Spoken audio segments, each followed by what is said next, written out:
이번에는 제3조 의료기관에 대해서 같이 한번 보도록 하겠습니다. 앞에서도 잠시 언급했지만 이 의료기관은요 굉장히 중요한 부분입니다.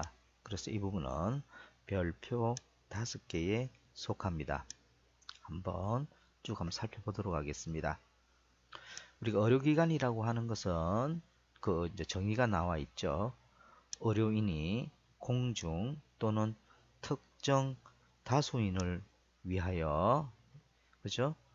의료 조산업을 하는 곳을 말한다. 요 부분 빨간색으로 밑줄 그어 주시기 바랍니다. 의료인이 공중 또는 특정 다수인을 위하여 의료 조산업을 하는 곳을 우리가 의료기관이라고 한다. 요거 빨간색으로 밑줄 그어 주시고, 의료기관은 다음과 같이 여러 개의 어떤 종류로서 구분을 하게 됩니다. 그래서 첫 번째 의원급 의료기관, 그 다음에 조산원, 병원급 의료기관, 이렇게 우리 크게 나눌 수가 있죠. 그래서 의원급 의료기관은 주로 외래 환자를 대상으로 의료행위를 하는 그런 장소입니다. 즉 의사, 치과의사 또는 한의사가, 우리가 의료인은 5종이라고 했죠. 그 중에 의사, 치과의사, 한의사가 주로 외래 환자를 대상으로 의료 행위를 하는 그런 의료기관을 뭐라고 한다? 의원급 의료기관이라 한다. 그 종류를 보면은 의원, 치과의원, 한의원이 이 의원급 의료기관에 속한다. 이렇게 보시면 되겠고요.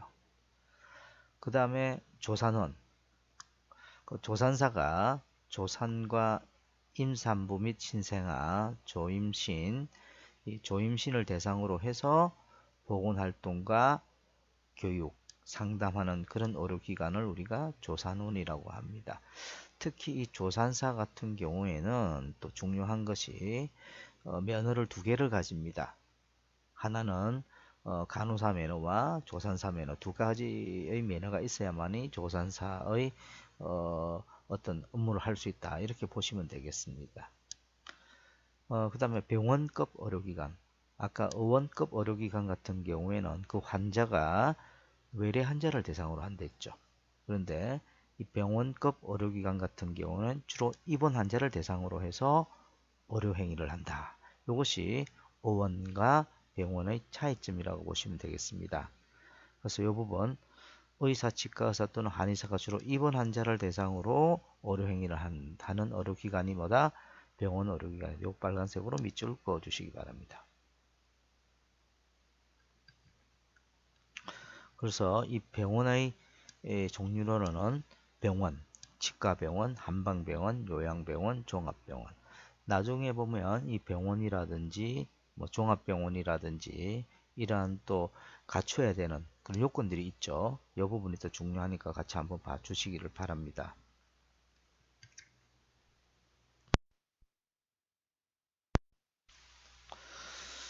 이번에는요, 그 제3조에 이해 보게 되면 이제 병원에 대해서 그 요건 사항들이 나오게 됩니다.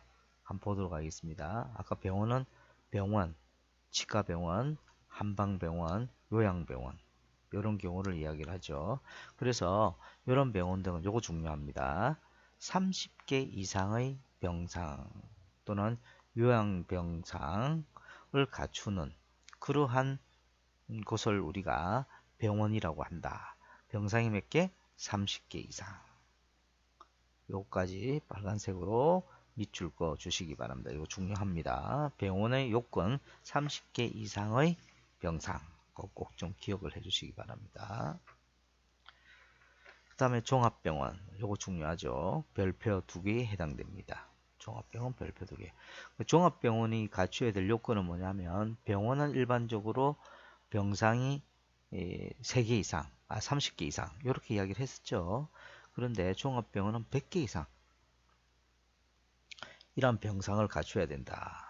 그리고 여기 이제 중요한 것은 100개 이상 병상 갖춰야 된다는 거 빨간색으로 밑줄 그어 주시고요. 그럼 두 번째 부분에서 만약에 이게 100개 이상이라 그러면 100병상에서 300병상 이하인 경우에 반드시 갖춰야 될 진료 과목이 있습니다. 그것이 또 중요합니다.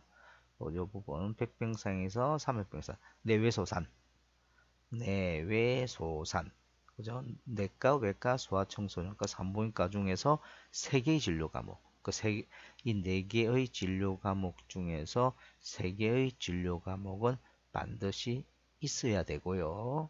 그 다음에 이제 필요한 것이 영상의학과 그죠? 그 다음에 필요한 것이 마취통증의학과와 진단검사의학 거죠. 마취통증의학과가 또 중요하고요. 그 다음에 진단검사의학과 또는 병리과 중에 하나 이 두 개 이름 비슷한 병원이 있거든요. 이 둘 중에 하나만 있으면 된다.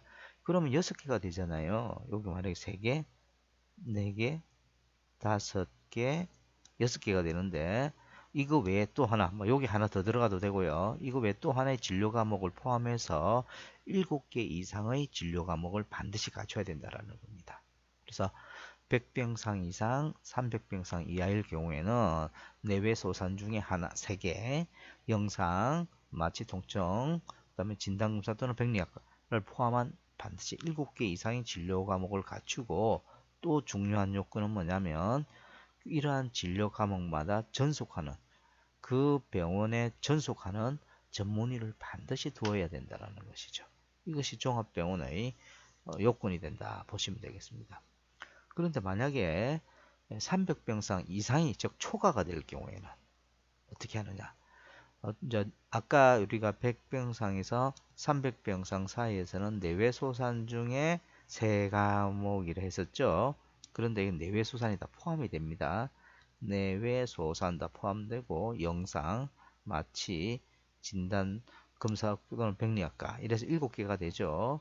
그 다음에 정신건강의학과, 정신과를 이야기합니다. 그 다음 치과, 이거 반드시 포함해야 됩니다. 그래서 내외소산, 마취, 진단, 그 다음에 정신, 치과 이렇게 해서 9개 이상의 진료 과목을 반드시 갖춰야 되고 또는 또 이 각 진료 과목마다 전속하는 전문의를 두어야 한다라는 것입니다. 이것이 핵심이죠.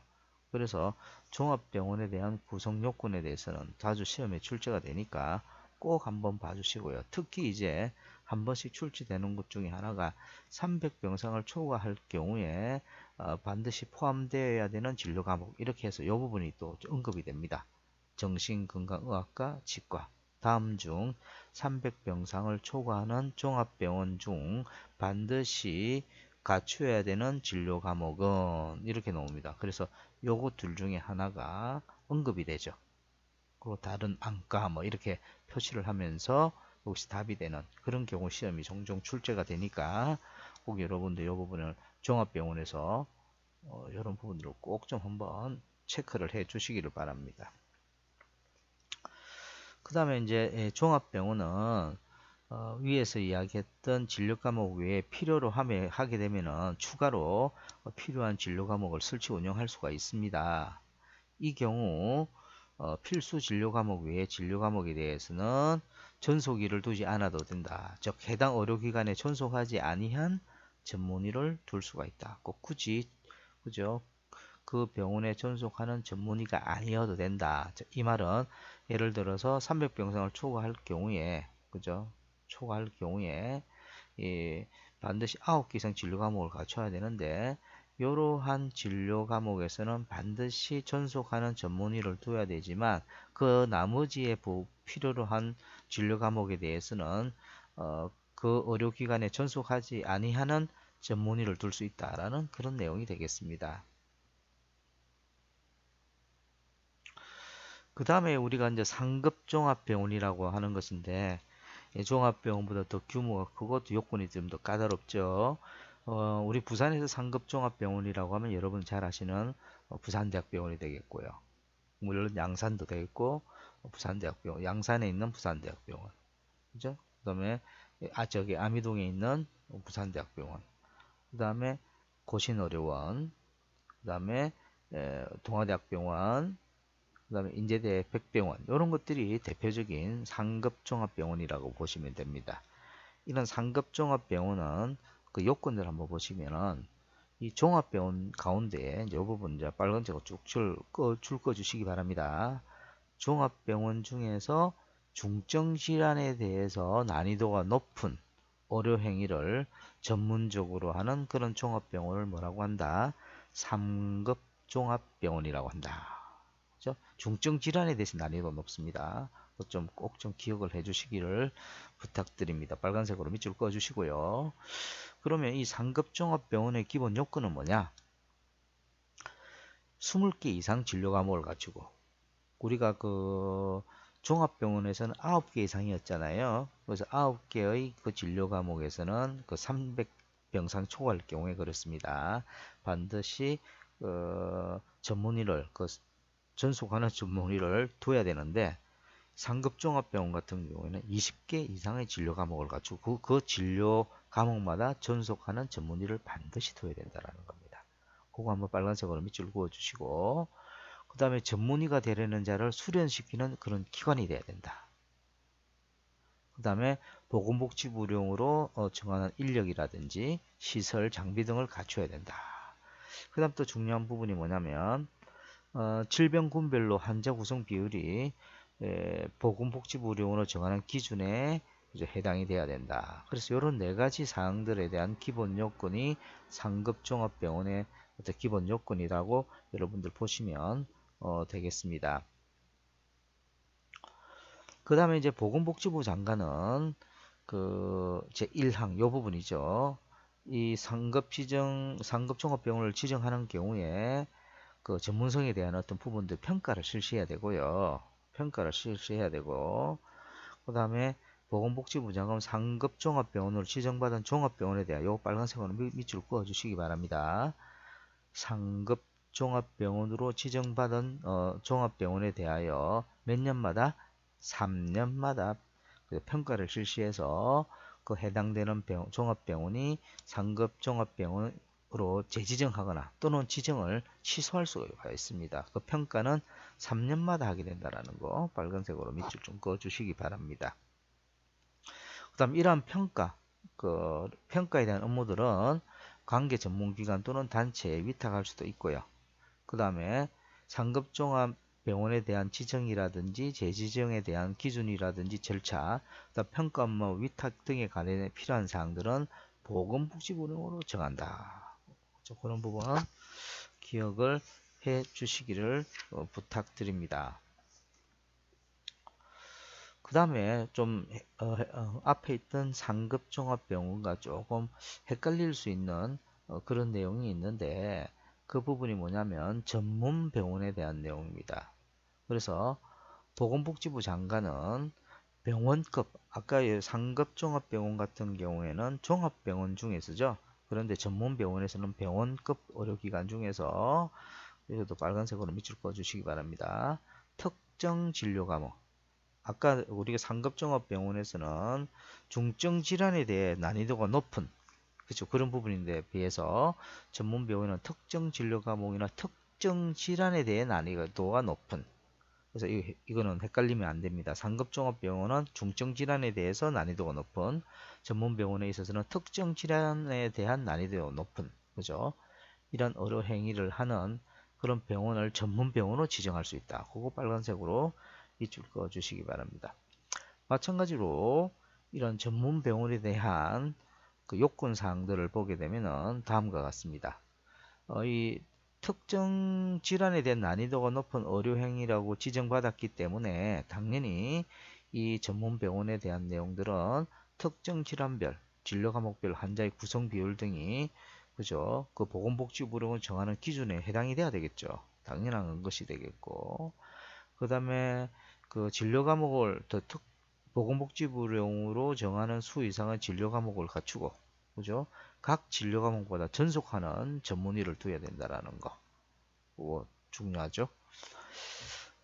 그 다음 전문병원으로 지정하는 경우에 그 진로 난이도 등에 대한 평가를 실시해야 되는데, 이 평가도 역시 아까 이야기했던 상급종합병원과 마찬가지로 3년마다 평가를 실시해서 전문병원으로 지정할지 취소할지를 결정할 수 있다라는 것이 되겠습니다. 근데 이렇게 지정받은 전문병원이 다음 어느 하나에 해당될 경우에 그 지정을 취소할 수 있다고 되어 있습니다. 취소할 수 있는 그런 부분들이 무엇인지 한번 살펴보도록 하겠습니다. 보시면 거짓이나 그 밖의 부정한 방법으로 지정받거나 또는 재지정받았을 경우에는 그 지정 또는 재지정을 취소할 수가 있습니다. 취소해야 되죠. 그리고 그 해당되는 의료기관이 전문 병원으로서 지정받았던 내용이라든지 또 재지정을 취소를 원할 경우에 역시 취소해야 되고요. 그 다음에 그 요건을 갖추지 못했던 것으로 확인이 되는 경우, 그럴 경우 역시 취소를 할 수가 있습니다. 그래서 이런 부분들도 파란 색깔로 묶어 주시기 바랍니다. 이렇게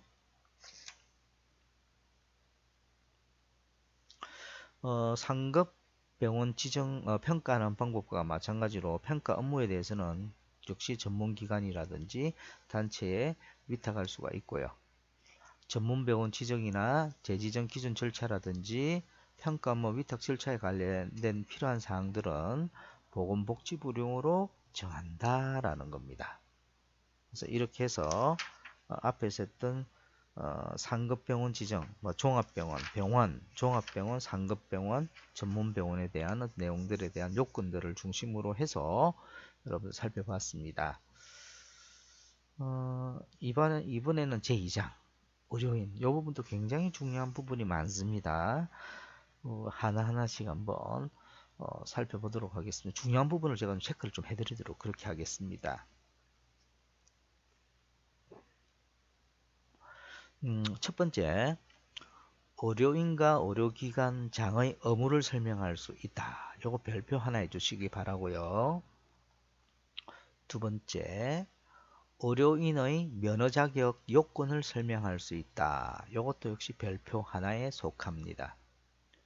다음 세 번째, 의료인의 결격 사유 등을 열거할 수 있다. 요거 별표 2개에 해당되고요. 그 다음에 그 다섯 번째 보시게 되면 의료인의 국가시험 응시 자격 제한 요건을 설명할 수 있다. 요거 16년도에 국시에 시험에 나온 적이 있습니다. 역시 마찬가지로 의료인의 면허 조건을 설명할 수 있다. 이것도 국시에 이전 국시에 한번 출제가 되었던 부분이고요. 그 다음에 여덟 번째 보면 진단서 등 교부 조건을 설명할 수 있다. 요거 별표 2개에 해당됩니다. 그 다음에 처방전 작성과 교부를 설명할 수 있다. 요거는 별표 하나에 속하고요. 열 번째, 정보 누설 금지를 설명할 수 있다. 요거 별표 3개에 속합니다. 굉장히 중요하죠. 그리고 이전에 국시에 시험에 출제가 되었습니다. 아마 올해도 나올 가능성이 높다. 이렇게 보시면 되겠습니다. 그 다음에 뭐 다른 것들도 중요하지만 진료 기록부 등 보존 기간을 설명할 수 있다. 요거 역시 별표 2개에 속하고요. 이전 국시에 많이 출제가 되었던 그런 부분이 되겠습니다. 그래서 나머지 요게 어쨌든지 1번부터 여기에는 22번까지 한번 쭉 살펴보시기 바랍니다. 이게 학습 목표에 해당이 됩니다.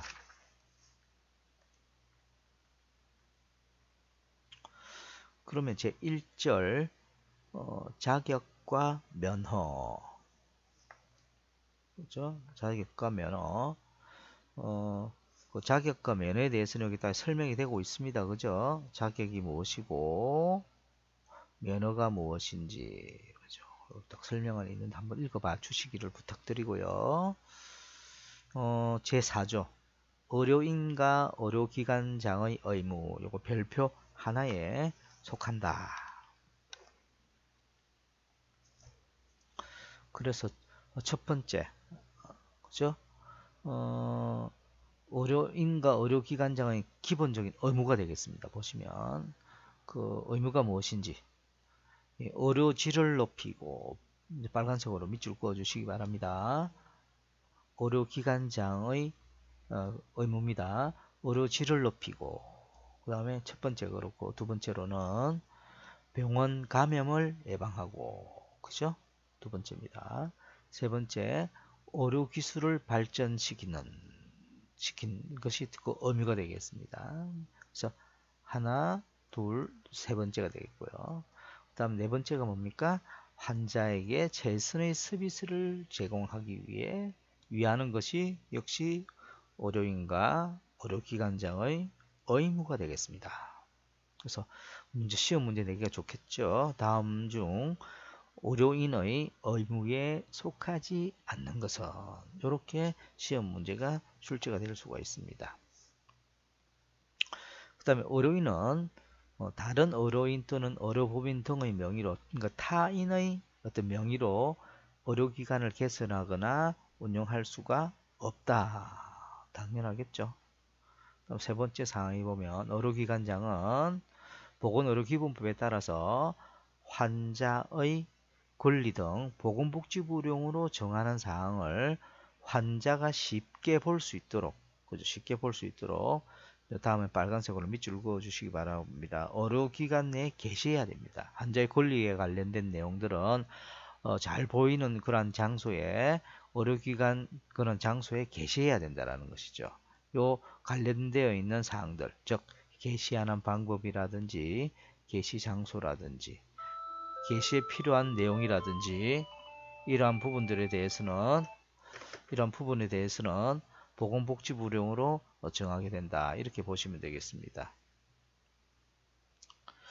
그 다음에 네 번째 의료인은 중요한 부분입니다. 발급받은 면허증을 다른 사람에게 빌려주어서는 안 된다라는 것입니다. 이것은 빨간색으로 밑줄 그어 주시기를 부탁드리고요. 그 다음에 다섯 번째 사항, 의료기관장은 환자와 보호자가 의료행위를 하는 사람의 신분을 알 수 있도록, 그죠? 명찰에 대한 그런 부분들이 되겠습니다. 그래서 의료기사에게 의료기관 내 대통령령으로 정하는 바에 따라서 명찰을 반드시 이렇게 달도록 되어 있다라는 것입니다.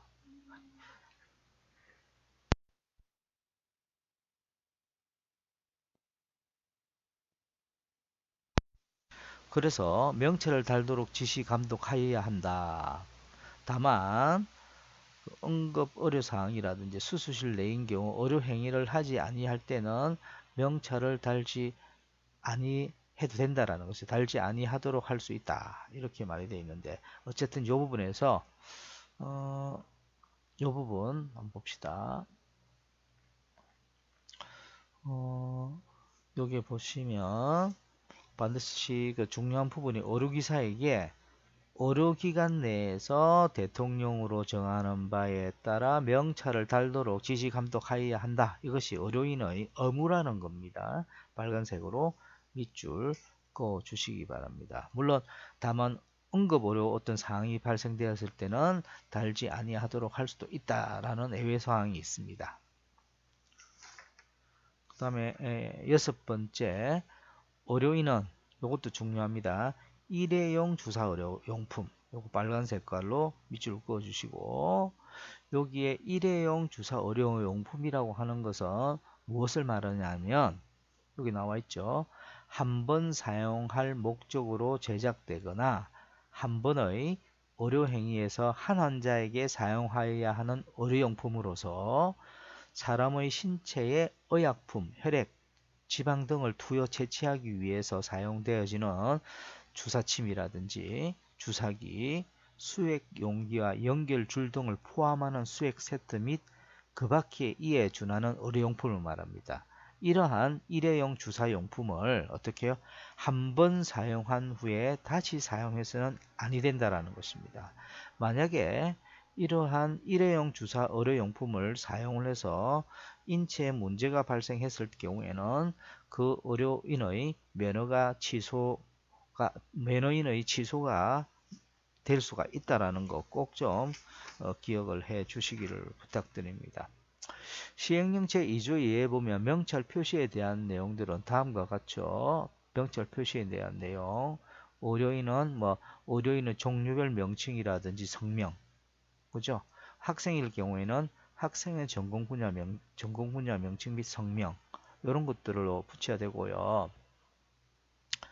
그 다음에 명체는 어떻게 표시를 하는 부착해서 표시하느냐면 어복의 표시 또는 부착하거나 목에 거는 어떤 방식을 이용하면 되고요. 제작 방법은 인쇄, 각인, 부착, 자수 또는 이에 준하는 방법으로 하시면 됩니다. 이러한 명찰 표시 내용이라든지 표시 방법 이런 구체적인 어떤 세부 사항들은 보건복지부 장관이 정하여 공시한다 이렇게 되어 있습니다. 그죠? 그다음에 그 제4조의 5항 제4조의 5항이라면 요 내용을 말하죠. 명찰을 달아야 된다라는 거, 달게 해야 된다라는 그런 내용이 되겠죠. 여기 해당되는 단서에서 대통령령으로 정하는 경우라는 말이 있습니다. 그거는 다음 어느 하나에 해당되는 시설이라는 거죠. 격리병실. 그래서 대통령령으로 정하는 경우에는 명찰을 달지 않아도 된다라는 그런 요건이 있었죠. 거기에 어느 시설이냐면 격리병실, 무균치료실, 또 보건복지부 장관이 병원 감염 예방이 필요하다 인정되어지는 그런 시설을 말합니다. 그 다음에 입원 환자의 방문 기준은 병원 환자를 보호하고 병원 감염 예방을 하기 위해 필요하다 인정되는 경우에는 방문 기준을 별도로 운영할 수가 있다.